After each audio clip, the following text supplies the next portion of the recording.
화웨이라든지 샤오미라든지 IT 기업들까지 전기차 산업에 진출할 정도로 내부 경쟁이 치열한데 단순하게 가격만 저렴했던 전기차들의 퀄리티가 상당히 많이 올라왔다. 저가 제품들을 선호하는 동남아라든지 제3국가 같은 경우에는 중국 전기차의 경쟁력이 거의 탑 클래스다라고 생각을 하고 이미 한 1, 2년 이전부터 중국의 경쟁력 지수가 이미 한국이라든지 영국이나 프랑스 정도까지는 이미 추월했다라고 스스로 발표를 하고 있는 상황이기 때문에 중국의 소비자들 같은 경우에는 더 이상 자국 제품들이 한국이라든지 유럽에 있는 일부 국가들 제품보다는 열의에 있다라고 평가하지 않을 겁니다. 오히려 선진국 기업들과 경쟁하는 변화를 일으키고 있다는 측면에서 견제가 필요하고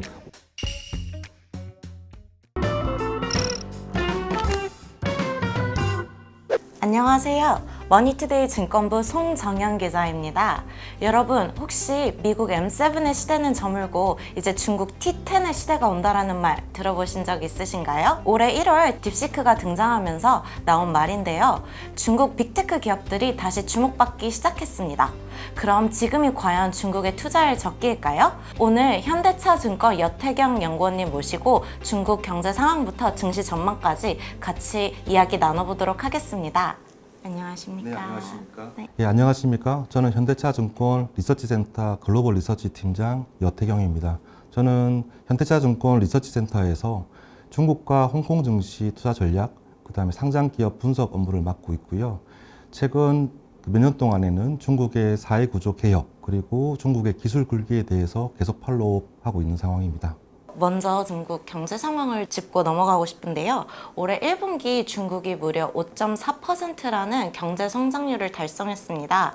연구원님께서 보시기에 앞으로 중국 경제 상황 어떻게 흘러갈지 하반기 전망이랑 같이 얘기해 주실 수 있으실까요? 1분기 중국의 GDP 성장률은 5.4%로 양호하게 나왔습니다. 하지만 이 5.4% 안에 소비가 2.79%, 투자가 0.47%, 순수출이 2.17%를 기록을 했는데 지난 4분기 대비해서 소비는 1.19%포인트 상승한 반면 순수출은 0.34%포인트 하락을 했습니다.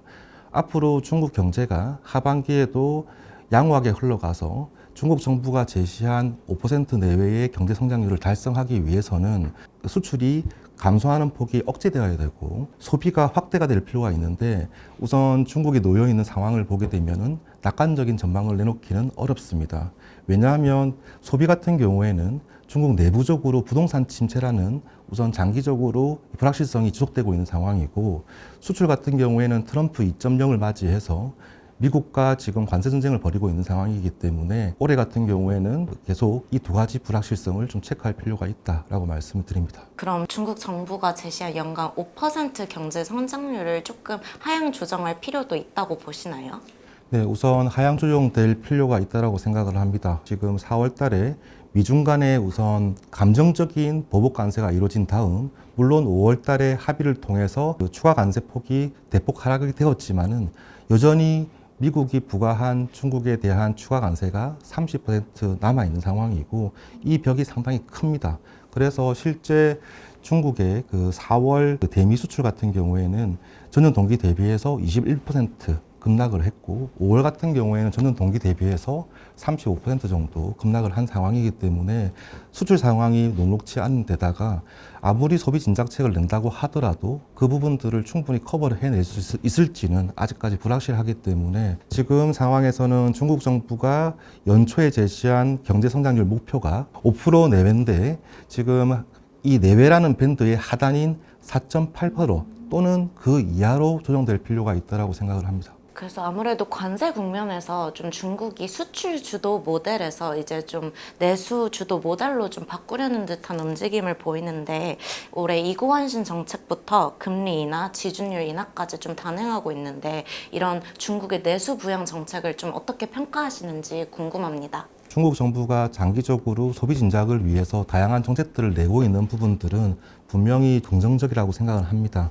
하지만 지금 가장 큰 문제인 부동산 침체라는 부분들이 해결되지 않은 상황, 그리고 또 높은 청년 실업률도 있고, 또 지금 이제 중국 정부가 경기 부양을 위해서 지속적으로 금리를 인하함으로 인해서 어떻게 보면은 저축률이 높은 중국 가계의 경우에는 기대할 수 있는 금융소득이 감소하는 부분들도 있습니다. 여러 가지 복잡한 상황에서 중국의 개인들은 소비를 늘리기가 어려운 상황인데 아무리 부양책을 낸다라고 하더라도 소비가 확산되기에는 조금 무리가 있다라고 생각을 하고요. 시장에서는 계속 중국의 부양책을 이야기하면서 이구완신에 대해서 이야기를 합니다. 근데 이구완신이라는 정책이 과거에 미국의 금융위기라든지 유럽의 금융위기 이후에 중국 경제 상황이 좋지 않았을 때 단기적으로 실행했던 정책인데 어느새 현재 같은 경우에는 이구완신 정책이 1년 이상 장기화되면서 거의 일상화되어 있는 상황입니다. 그 이야기는 이구완신에 대해서 좀 더 살펴볼 필요가 있는데 이구완신의 이 대상 항목 같은 경우에는 스마트폰, 가전, 자동차 그리고 일부 가구 특정 항목으로 제한됩니다. 전방위적인 소비 부양이라기보다는 어떻게 보면은 중국 정부가 육성하고자 하는 첨단 산업들과 맞닿아 있는 IT 쪽이라든지 그 전기차 산업과 연관성이 상당히 높고 또 침체 국면을 겪고 있는 부동산 산업과 관련되어 있는 부분들이 있습니다. 어떻게 보면 중국 정부가 경기가 침체 상황임에도 불구하고 중국 정부가 육성하고자 하는 첨단 산업에 대해서는 어떻게든 이 이구완신이라는 정책을 통해서 인위적으로 수요를 창출해 줌으로 인해서 정부가 키우려고 하는 첨단 산업이 계속 성장을 해 나갈 수 있게끔 하는 목적도 상당히 있다라고 생각을 하고 있습니다. 이구완신이라든 정책 이런 거 하나만 보고 중국 내수 소비가 크게 확대될 거라고 판단하기에는 조금 기대감을 낮출 필요가 있다고 생각을 합니다. 그럼 그런 중국 내수 정책만으로는 관세로 인한 경제 타격을 막을 가능성은 좀 많이 희박하다고 보시는 건가요? 네, 그렇다고 생각을 합니다. 프락시 같은 경우에는 저는 미국의 관세 부분이라든지 이런 부분들을 컨트롤하기는 어렵다라고 생각을 하고요. 다만 이제 그런 부분들로 인해서 중국의 내수 경기까지 망가지는 것을 막기 위해서 금리 인하도 하고 뭐 여러 가지 소비 진작책이라든지 내수 여행 이런 것들에 위한 쿠폰들을 발행한다든지 여러 가지 시도들은 하고 있다라고 생각을 하고 있습니다. 관세 전쟁을 좀 더 얘기해보고 싶은데 시진핑 주석이 미국 트럼프 대통령이 원하는 것처럼 관세 협상에서 그렇게 뭔가 적극적인 모습을 보이고 있는 것 같지는 않습니다. 혹시 이런 태도는 좀 중국의 자신감일지 좀 중국에 숨겨진 카드가 있어서 그런 건지 궁금합니다. 지금 강대강 구도를 보이고 있는데 우선 세 가지 측면에서 말씀드릴 수가 있습니다.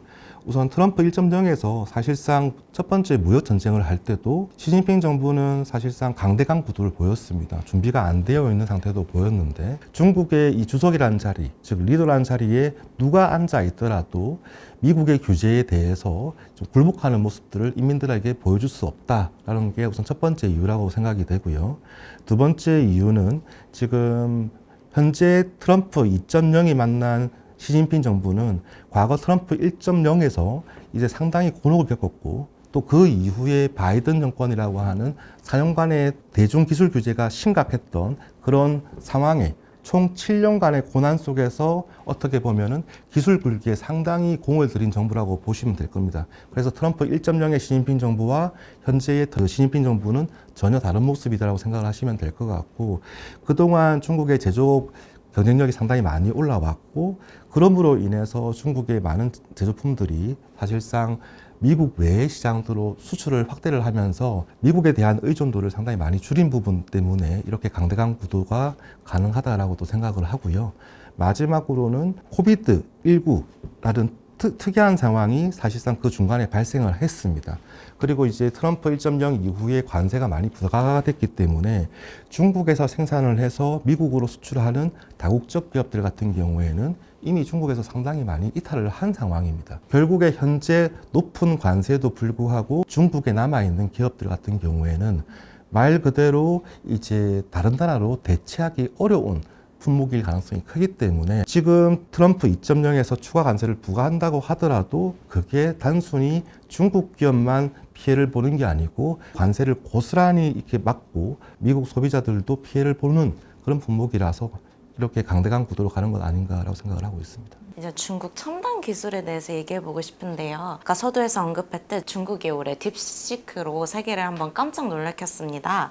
현재 AI, 반도체, 전기차, 배터리 등 각종 첨단 분야에서 중국의 글로벌 기술력이 좀 어느 정도 수준인지 궁금합니다. 우선 전기차 같은 경우에는 그동안 그 내수 시장을 중심으로 치열하게 많은 기업들이 경쟁을 했습니다. 심지어는 화웨이라든지 샤오미라든지 IT 기업들까지 전기차 산업에 진출할 정도로 지금 그 내부 경쟁이 치열한데, 그 결과 중국의 단순하게 가격만 저렴했던 전기차들의 퀄리티가 상당히 많이 올라왔다라고 생각을 합니다. 몇 년간 중국에 출장을 다녀오면서도 확인을 했었고, 올해 4월 말에 이제 상하이 모터쇼에 가가지고 우선 직접 보고 왔지만, 중국의 전기차들 같은 경우에는 첫 번째 가격도 싸고 그동안 항속거리도 많이 늘어났습니다. 충전 속도도 상당히 빠르게 바뀌고 있는 상황이고, 그 다음에 익스테리어, 인테리어와 같은 외장재, 내장재, 즉 소비자들이 좋아할 만한 디자인들을 많이 갖추고 있다는 점, 안에 내부 엔터테인먼트 기능도 상당히 좋아져서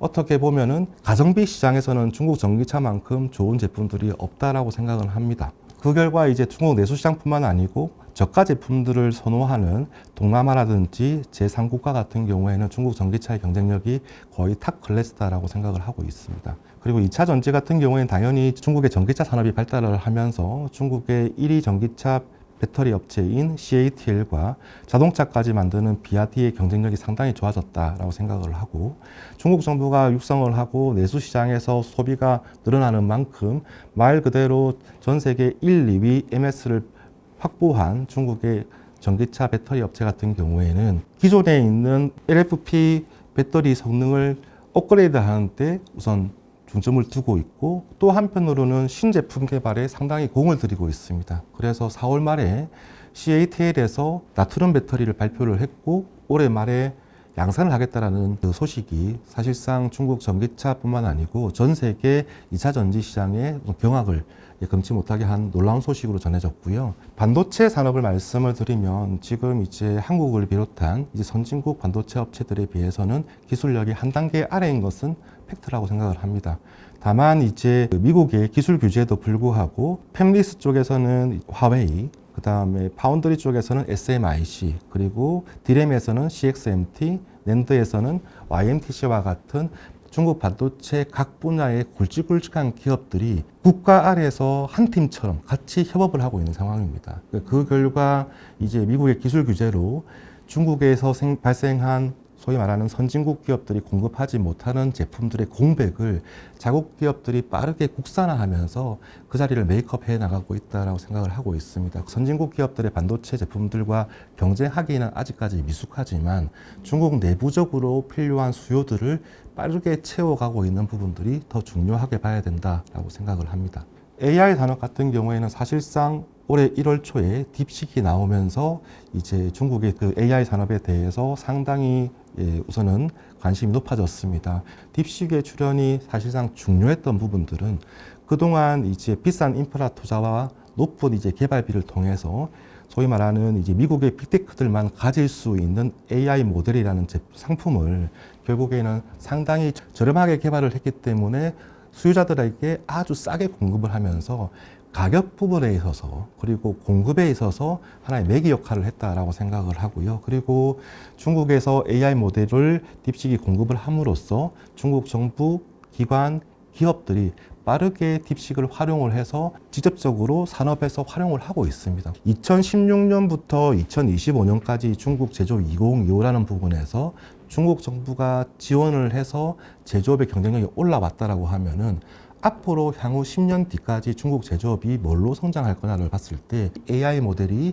기존 제조업과 융합되어서 한 단계 성장시킬 수 있는 게임 체인저로 역할을 할 거다라는 기대감이 중국 AI 산업에 대한 기대감이다라고 말씀을 드리겠습니다. 혹시 앞으로 중국이 이런 첨단 산업 분야에서 퍼스트 무버가 될 가능성도 있을까요? 저 개인적으로는 미국의 기술 규제가 지속되는 한 우선 일부 산업의 경우에는 중국이 퍼스트 무버가 있겠지만은 절대적으로는 미국이 퍼스트 무버 지위가 변화하지 않을 거다라고 생각을 합니다. 다만 전기차, 드론, 그 다음에 또 스마트폰이라든지 일부 소위 말하는 IT 제조품들 이런 쪽에서는 우선 중국이 지금도 잘하고 있는 상황이기 때문에 지금 AI 모델 같은 것들이 좀 더해져서 리딩 위치를 좀 가져가겠지만은 전체적인 이 산업 트렌드에서 퍼스트 무버는 미국이 주도할 거다라는 게 생각입니다. 국내에서는 소위 말해 중국이 한국을 이제 따라잡고 있다 이렇게 말하지만 지금 현재 상황 실상은 어떤지, 이미 중국이 저희를 앞서 나가고 있는 상황인지도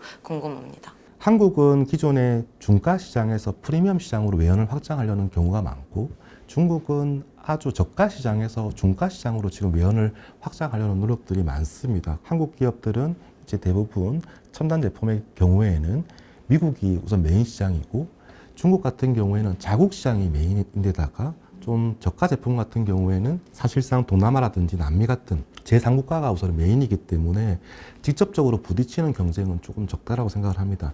다만 이제 눈여겨봐야 될 부분들은 중국 정부가 매년 말 중국의 제조업 강국 지수라고 해가지고 제조업 경쟁력에 대해서 지수화시켜서 매년 발표하고 있습니다. 이미 한 1, 2년 이전부터 중국의 경쟁력 지수가 이미 한국이라든지 아니면 유럽에 있는 영국이나 프랑스 정도까지는 이미 추월했다라고 스스로 발표를 하고 있는 상황이기 때문에 어떻게 보면은 그런 발표를 듣고 있는, 접하고 있는 중국의 소비자들 같은 경우에는 더 이상 이제 자국 제품들이 이제 한국이라든지 아니면 서유럽에 있는 일부 국가들 제품보다는 열의에 있다라고 평가하지 않을 겁니다.